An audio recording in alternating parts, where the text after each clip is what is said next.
Nirvishesha Shunyavadi Paschatya Desha Tarine Jaya Shri Krishna Chaitanya Prabhu Nityananda Shri Advaita Gadadara Shrivasadi Gaurabhaktarunda Hare Krishna Hare Krishna Krishna Krishna Hare Hare Hare Rama Hare Rama Rama Rama Hare Hare. So today we'll start with verse number 5, where Krishna explains about individual modes and what are their qualities and symptoms. So all of you can recite after me. Sattvam Rajas Tamaiti Guna Prakriti Sambhavaha Nibadnanti Mahabaho Dehe Dehinam Avyayam Sattvam Rajas Tamaiti Guna Prakriti Sambhavaha Nibadnanti Mahabaho Dehe Dehinam Avyayam. So these three qualities, Sattva, Rajas, Tama iti, Guna, Prakriti, Sambhava, they are the cause of these three modes of material nature. Nibadnanti Mahabaho, they bind us, the living entity, in this material world. Dehe Dehinam Avyayam, for those who has accepted this body as the all in all. So for the conditioned souls who are actually free from this bodily concept of life, become bound by these three modes of material nature. So material nature consists of the three modes: goodness, passion, and ignorance. When the living entity comes in contact with nature, he becomes conditioned by these three modes. That's the same perspective. So why does the transcendental living entity become conditioned?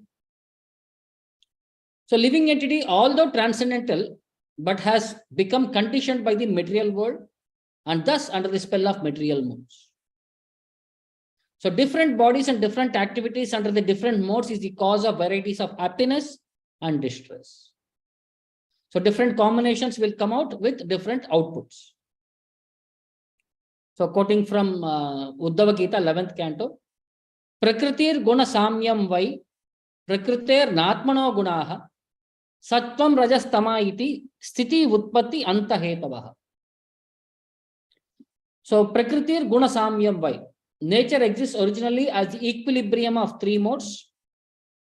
Prakritir na atmano gunaha, which pertain only to nature, not to the transcendental spirit soul. Na atmano gunaha. These modes Sattvam Rajas Tama iti, and they are the Sthiti Utpatti Anta Hetavaha. They are the effective causes of creation, maintenance, and destruction of this entire universe. So Prabhupada says in one lecture, before human birth, either monkey, lion, or cow. Sattvaguna, Rajoguna, Tamoguna. Monkey is Tamoguna, cow is Sattvaguna, and lion is Rajoguna. This is the last animal life before human life. Gradually, one evolves. Everything is described. Darwin wants to take credit. Nonsense. Devotee. But he could see only as deep as the body. He could not see it was the soul. Prabhupada.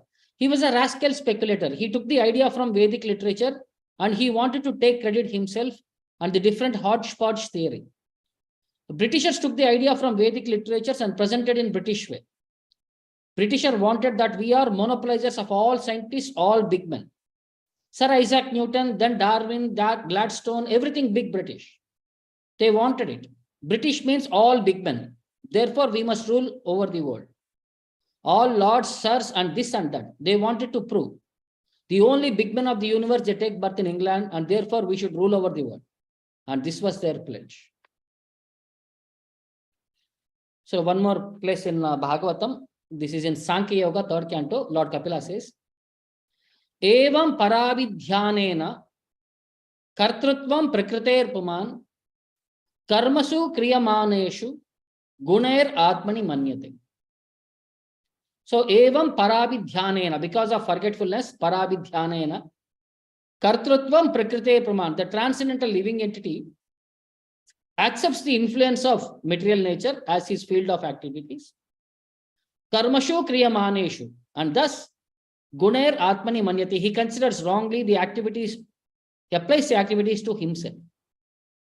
Then, tadasya samsmritir bandha paratantram cha tatkritam bhavati akartu rishasya sakshino nivritatmana. So, material consciousness is the cause of one's conditioned life. Tadasya samsmritir bandha paratantram cha tatkritam, in which conditions are enforced upon the living entity by material nature.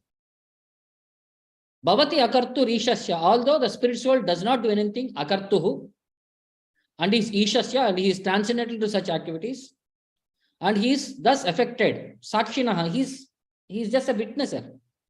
Nivrutta atmanaha, but he is thus affected by condition. Although he is master, but he becomes bound up by this conditioned life. So now Krishna explains about what is sattva guna and its respective characteristics. Please repeat after me. Tatra sattvam nirmalatvat. Tatra sattvam nirmalatvat. Prakashakam Sukha sangena badnati. Sukha sangena badnati. Jnana sangena chanaga. Tatra sattvam nirmalatvat. Tatra sattvam nirmalatvat. Prakashakam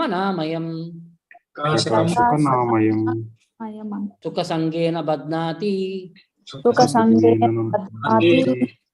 Jnana sangena chanaga.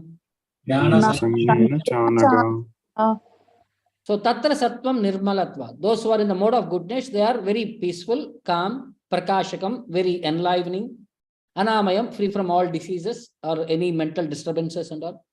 But one thing, they become bound up by sukha sangena badnati. They become, excessive happiness binds them. Jnana sangena chanaga, and excessive knowledge also will be a problem for them. So, sinless one, the mode of goodness being purer than the others, is illuminating, prakashakam, and it frees one from all sinful reaction. Anamayam, which is free from all sinful reactions. Those situated in that mode develop knowledge, jnana sangena, but they become conditioned by concept of happiness. Sukha sangena badnati. There are three types of conditioned living entities: happy, very active, and helpless. The representative type of goodness is Brahmana, and the best examples for goodness are scientist, philosopher, and poet. So here one becomes wiser than otherwise conditioned. He is not so much affected by material miseries and has a sense of advancement in material knowledge. So according to Vedic literature, mode of goodness means greater knowledge and greater sense of happiness. But he becomes conditioned to feel he is advanced in knowledge and is better than others. He becomes proud of his knowledge. And the sense of advanced happiness binds them and keeps them in repeated birth and death. He feels sort of material happiness because of improved living conditions. But what causes his sense of happiness? Because one is more or less free from sinful reactions. That's why his happiness is highest perspective. So what is his destiny? Just by being in material goodness, no likelihood of liberation. He becomes bound up again in this material world.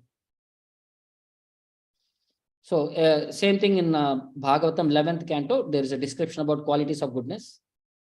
Samo damo titiksheksha tapas satyam daya spritihi tushtis tyago aspruha shraddha harir dayadihi swanivrittihi. So samo damaha, mind control and sense control. Titiksha, tolerance. Iksha, discrimination. Tapaha, truthfulness. Satyam, truthfulness, sorry. Tapaha means sticking to one's prescribed duty. Daya, mercy. Sprutihi, careful study of past and present. Tushtihi, satisfaction in any condition. Tyagaha, generosity. Aspruhaha, renunciation of false sense gratification. Shraddha, faith in the spiritual master. Hri, being embraced at improper situation. Daya, charity. Adihi, simplicity and so on, humbleness and satisfaction within oneself are qualities of Swanivrittihi, are the qualities of mode of goodness. Just try to follow the 4 principles as you are prescribed. No intoxication, no gambling, no illicit sex, and no meat eating. That's all. This is goodness. This is goodness. These prohibitions are there. Why? Just to keep you in goodness. In every religion, now, in the 10 Commandments also I see that thou shalt not kill. The same thing is there, but people are not obeying. That is a different thing. No religious person, nobody can be religious unless he is situated in the modes of goodness. A passionate person or a person in ignorance, they cannot be elevated to the religious platform. The religious platform means in goodness. Then you can understand. On the platform of goodness, you can understand the all good. If you are in the ignorance platform, if you are in the passionate platform, you can understand the all good. That is not possible. So, one has to keep himself in goodness.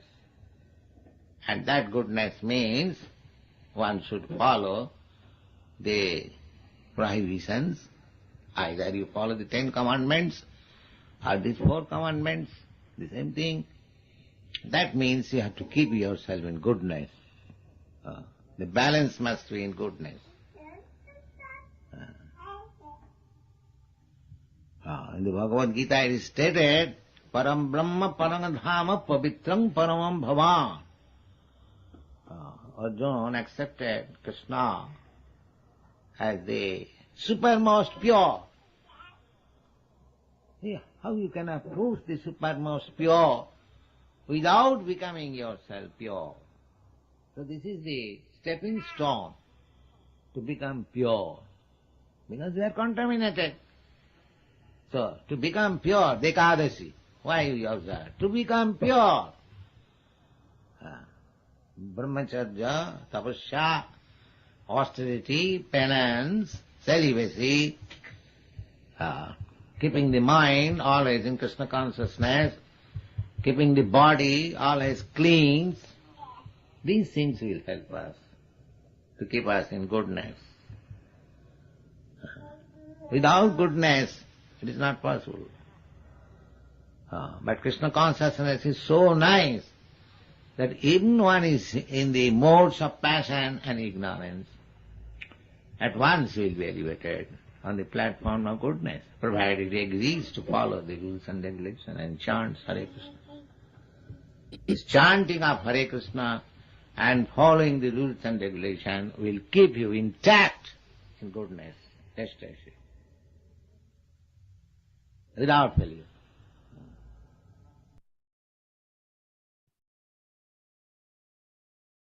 So, next, Prabhupada explains, Krishna explains about this mode of passion. All of you can recite after me. Rajo ragatmakam viddhi. Rajo ragatmakam viddhi. Trishna sanga samudbhavam. Trishna sanga samudbhavam. Tannibadnati kaunteya. Tannibadnati kaunteya. Karma sangena dehinam. Karma sangena dehinam. Once again. Rajo ragatmakam viddhi. Rajo ragatmakam viddhi. Trishna sanga samudbhavam. Krishna sanga samudbhavam. Tannibadnati kaunteya. Tannibadnati kaunteya. Karma sangena dehinam. Karma sangena dehinam. So this mode of passion, ragatmakam vidhi, is excessive desires. Trishna sangena samudbhavam, means he is hankering for to have more and more facilities, sense gratification. But tan nibadnati kaunteya, his excessive work itself is on binding capacity, binding. He becomes bound by that. The mode of passion is born of unlimited desires and longings, O son of Kunti, and because of this, one is bound to material fruitive activities. Excessive work, excessive consciousness, excessive desires, excessive thoughts, he becomes bound up in that mode of passion. So characteristic type is attraction between man and woman. So in this advancement of modern civilization is considered in the mode of passion. Because formerly people were very sattvic. Now more everybody wants to achieve something in their life, always running behind their desires. So some products of mode of passion, they hanker for material enjoyment and sense gratification. They want honor in society, nation, everywhere. They want happy family with wife, house, children, and so on. To achieve, they are ready to work hard, and this they become bound up by fruits of action. So what is their destiny? There is no chance of liberation for this category of people because they are becoming more and more bound up in this material world. So qualities of passion are explained in 11th canto by Krishna. Kama iha madastrushna stamba asir bida sukam madotsaha yashah pritir hasyam viryam balodyamah. So kamaha, material desire. Madaha, great endeavor, audacity. Trushna, dissatisfaction in gain. Stambaha, false pride. Ashir, praying for material advancement. Bida, considering oneself different and better than others. Sukam, sense gratification. Mada utsahaha, a rash eagerness to fight. Yashah pritir, a fond for hearing oneself praised. Hasyam, the tendency to ridicule others. Viryam, advertising one's own prowess. Bala udyamaha, and justifying one's actions by one's strength are qualities of mode of passion. Now, Krishna explains about what are the qualities of tamoguna, characteristics of tamoguna. All of you can recite. Tamasastu ajnanajam vidhi. Tamasastu ajnanajam vidhi. Mohanam sarvadehinam. Mohanam sarvadehinam. Pramadalasya nidrabis. Pramadalasya nidrabis. Tannibadnati ka bharata. Tannibadnati bharata. Tamasastu ajnanajam vidhi. Tamasastu ajnanajam vidhi. Mohanam sarvadehinam. Mohanam sarvadehinam. Pramadalasya nidrabis. Pramadalasya nidrabis. Tannibadnati bharata. Tannibadnati bharata. So tamasastu ajnanajam vidhi. Mode of ignorance is ajnanajam vidhi, the source of delusion. Mohanam, everybody is under illusion. Of sarva dehinam, of all living entities. Pramada alasya nidrabihi. Pramada, very slow. Alasya, lazy. Stubborn, sleepy. All these qualities enhance the binding of tamoguna. So, O son of Bharata, the mode of ignorance causes the delusion of all living entities. Mohanam sarvadehinam. The result of this mode is madness, pramada, indolence, nidra, alasya, and sleep, which bind the conditioned soul. Tan nibadhnati bharata. So here there is a particular word used called as tu, which implies this mode is a very particular qualification of embodied soul. And this is exactly opposite to mode of goodness. So the destiny is no advancement, but one becomes degraded more and more. One becomes mad and cannot understand what is what in reality. So under the spell of ignorance, one cannot understand the thing as it is. This is manifested as follows. Madness, everyone is dying, but people are madly accumulating money and not caring for eternal spirit and reluctant to make advancement. They are lazy, not interested when invited to associate for spiritual understanding. And sleep, generally for an average person, 6 hours is sufficient. But in ignorance, we sleep 10 to 12 hours per day. We are always dejected and addicted to intoxicants and sleeping. So these are the qualities of those who are in the mode of ignorance. So elaboration is there in Bhagavatam. Krodho lobo anurtam himsa yachna damba klamak kalihi shoka moho vishadharti nidrasabir anudyamaha. So Krodaha, intolerant anger, Lobaha, stinginess, Anartham, speaking without scriptural authority, Himsa, violent hatred, Yachna, living as a parasite, Dambaha, hypocrisy, Klamaha, chronic fatigue, Kalihi, quarrel, Shoka Moho, lamentation and delusion, Vishadharti, unhappiness and depression, Nidrashabir, Anudyamaha, sleeping too much and false expectations, fear and laziness constitute the major qualities of mode of ignorance. So this is a story what we come across in Bhagavatam also and elaborated in many Puranas also. So once all great rishis have assembled at the river Saraswati and they want to understand who is that one personality whom we can offer our respects. Because different Puranas, different subjects have elevated each personality as greatest. The Sattva Puranas glorify Lord Vishnu, the Raja Puranas they glorify Lord Brahma, and Tamasic Puranas they glorify Lord Shiva as the greatest. So they wanted in conclusion, who is that one personality whom we can worship and by whom we can become liberated. So finally in that assembly, they decided Bhrugumuni to be the leader and they had asked him to justify by his test who is going to be the one supreme personality. So Bhrugumuni accepted the situation and he went first to Brahmaloka. When he saw Lord Brahma there, he did not offer respects. Actually, he is son of Brahma and one of the Manasaputras. So it is an etiquette when we come in front of the superior of the father, spiritual master category, we should immediately offer our respects and prayers. But since he is in the mode of testing, he did not offer any prayers and he just stood there. So Brahma, feeling compassionate, he welcomed his son by his Putra Vatsalya. He said, my dear son, how are you? What is the point that you have come here? But since he had not offered any respects, Brahma became angry and he wanted to chastise and he wanted to curse his own son Bhrigu.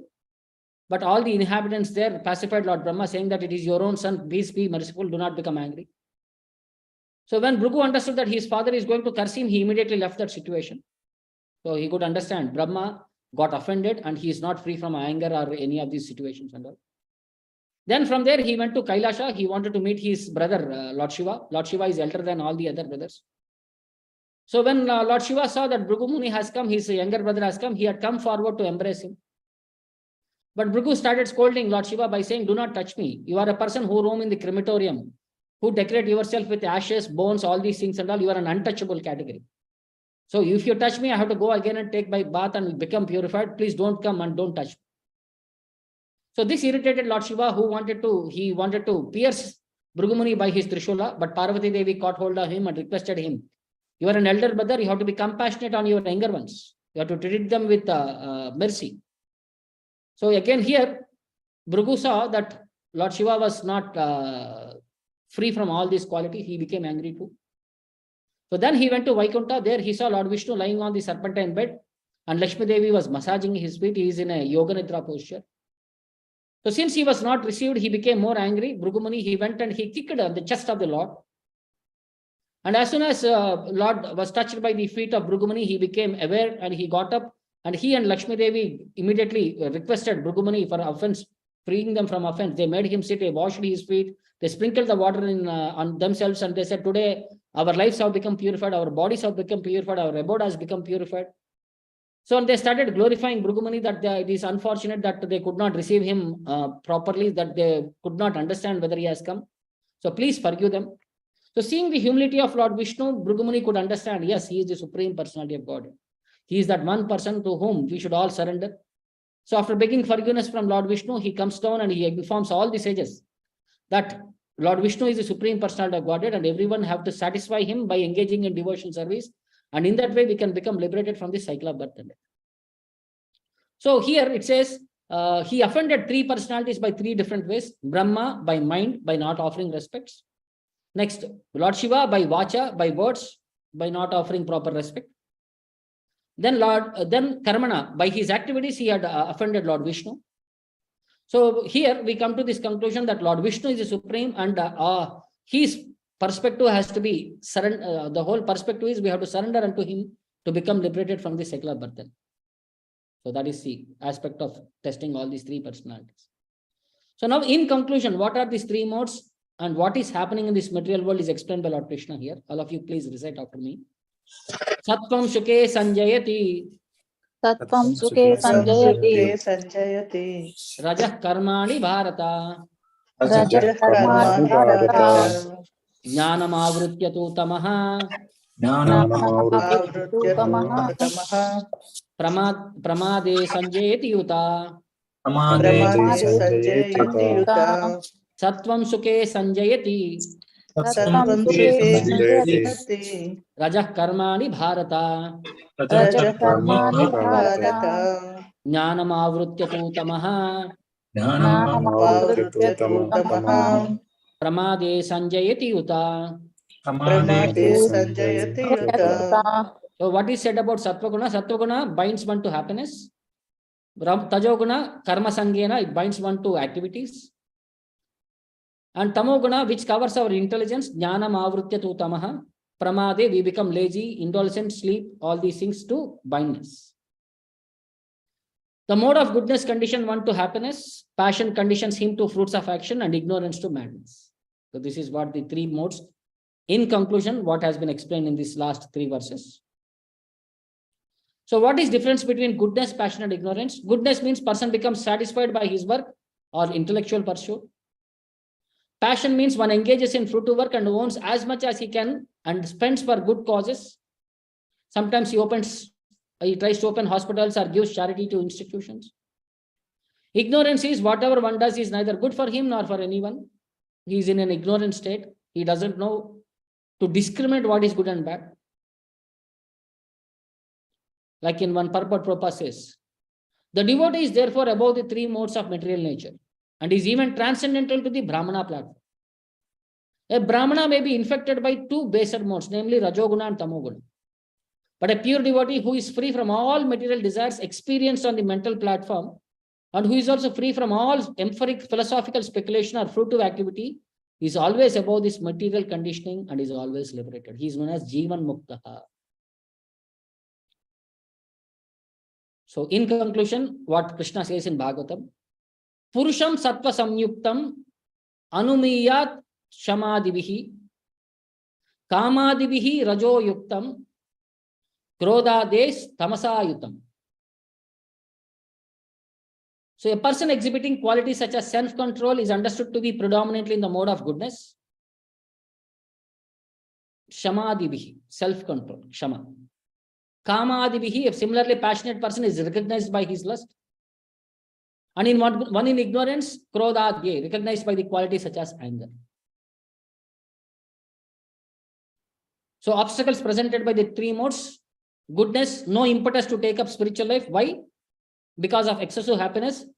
And he is satisfied to do what Krishna says. Because too much happy and satisfied, he is not ready to take up what Krishna says. That is the problem.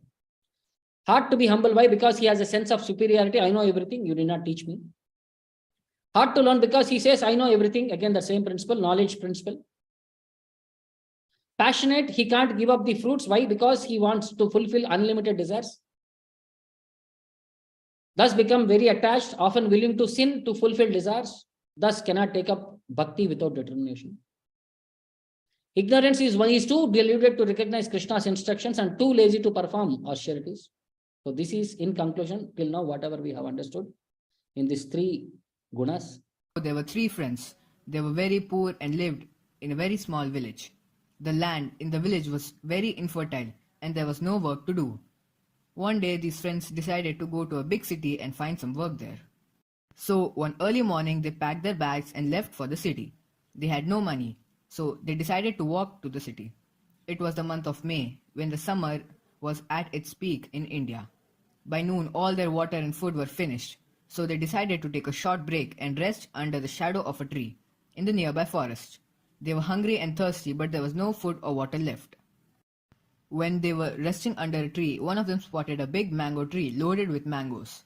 When he told his friends about the mango tree, they were relieved as mango satisfies hunger and thirst. Then the oldest friend went to check out the mangoes. The oldest friend went to the tree and thanked God for showing them this beautiful tree loaded with fruits. He then looked for some ripened mangoes. But as he was about to pick them off the branch, he saw that there were many ripened mangoes already lying on the ground. He thought, when there are already so many mangoes on the ground, it is not good to pick the other mangoes who have not completed the life cycle on the tree. So he picked some mangoes from the ground and ate them with gratitude to the god. After eating them, he realized that he got these mangoes for free and he could not pay them back as the tree was wild and did not belong to anyone. So he digs the ground nearby and sows the mango seeds and prays, "O God, may one day one of these seeds become a tree and benefit the travelers like this tree benefited me today." The first friend came back and told his friends that the mangoes were really sweet and juicy. The second friend went to the tree, and after seeing the big tree, he realized that he could take some mangoes and some wood to sell in the market. It will give him good money, and as the tree belongs to no one, he will make 100% profit. So after eating some mangoes, he broke a thick branch with many mangoes on it and placed it on his shoulders and returned back to his friends. Now the third friend went to the tree. After seeing this beautiful big tree, he got jealous. He said, "This is not fair. In my childhood, I had put a seed and gave water a few times, but no tree came into my garden. Here nobody is doing anything such as watering, and the big tree is standing here. I don't like it. I will destroy this tree after I have eaten the mangoes." After thinking this, he picked the mango nearest to him, but as he took a bite, he had to spit it out. The mango was very sour, as it did not ripen yet. The problem was that this man did not know the difference between ripe and unripe mangoes. He did not know how to differentiate between them. But instead of trying to find out, he got very angry and thought that this tree gave sweet mangoes to my friends, but it is giving sour mangoes to me. He decided to take revenge and took out his matchbox from his pocket and lit the tree on fire. Here you can see the first friend had sattva. He had qualities like gratitude, wisdom, kindness, sense of responsibility, etc. The second friend has rajas. He was intelligent but manipulative. He thought only of his own benefit. The third friend was dominated by tamas. He could not see the difference between right and wrong. He was driven by ego and negativity. Similar to these friends, we all have one of the gunas dominating us, our thinking and our actions.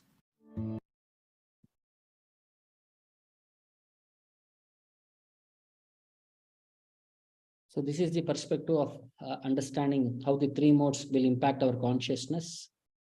So we'll further understand more about these qualities in the next coming classes. So thank you all of you. We'll again meet further and we'll get to know more about this 14th chapter in elaboration. Hare Krishna. Hare Krishna. Hare Krishna. Thank you, Prabhu. Hare Krishna. Hare Krishna. Thank you, Prabhu. Thank you. Hare Krishna. Yes. Can I ask a question, Prabhu? Yes, please. As it is said that we have all the three gunas, but we will be dominated by one of the one, right, Prabhu? Either Yes. sattva. It is not that we will have only one guna like sattva or raja or tama. We'll So have that qualities will come next, because what is happening is in this material world, always a competition is happening between these three modes. One will want to be dominant. Like early morning, we are all very sattvic, we are very peaceful, we want to do prayers and all, correct? As day progresses, we become absorbed in our work and we run behind to finish our tasks. And afternoon, after taking some food, we become again little lazy, we want to take some rest. So like the different times, different places, different circumstances will drive our consciousness according to these three modes. And by default also, our body is also comes under our previous life's gunas also are one of the base factor. Like when we do that Annaprasna ceremony, we keep vastus in front of the children. What and all vastus do you keep? book, jewelry, gold, money and everything. You keep some chaku, all these things also. Yes, knife. So what is that you are trying to understand? The guna which will be dominating in the future. No, like it is from what guna he is coming from. Okay. Previous Currently birth. from his past life, what is that carryover? Okay. So if he is in the sattva guna, he will touch a book or a pen. If he is in the rajoguna, money or jewelry. If he is in tamoguna, mobile or laptop or this chaku, all this category. Okay, Prabhu. Like, And everywhere we see all these gunas, but inherently one quality will be there. But the other two, it is not free from the other two qualities. That is the main problem. yeah, okay. That's what my question is, Prabhu. Even if we have like, even if we are, as in the first one, it is said that we can take it as in we are in a quality of goodness when we are free from these four things like intoxication. However, we'll be free from all those things. But even then, we are not considered as in the Sattva Guna, right, Prabhu? The Sattva Guna brings us to the platform to understand Krishna consciousness. Okay. These four regulative principles will rise us to the human platform. And from Okay. there, we have to engage in devotional service. Okay. So if we are following these four principles, does it not mean that we are into Sattva Guna? Now, we are cultivating the platform of Sattva Guna. Okay. We are yet to receive that. We are not Yes. fully. Okay. Not fully. Not purer. Okay. Okay. Thank you, Prabhu. Hare Krishna. Hare Krishna.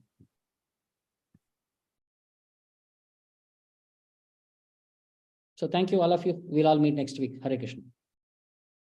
Thank you, Prabhu. Hare Krishna. Hare Krishna, Prabhu. Hare Krishna.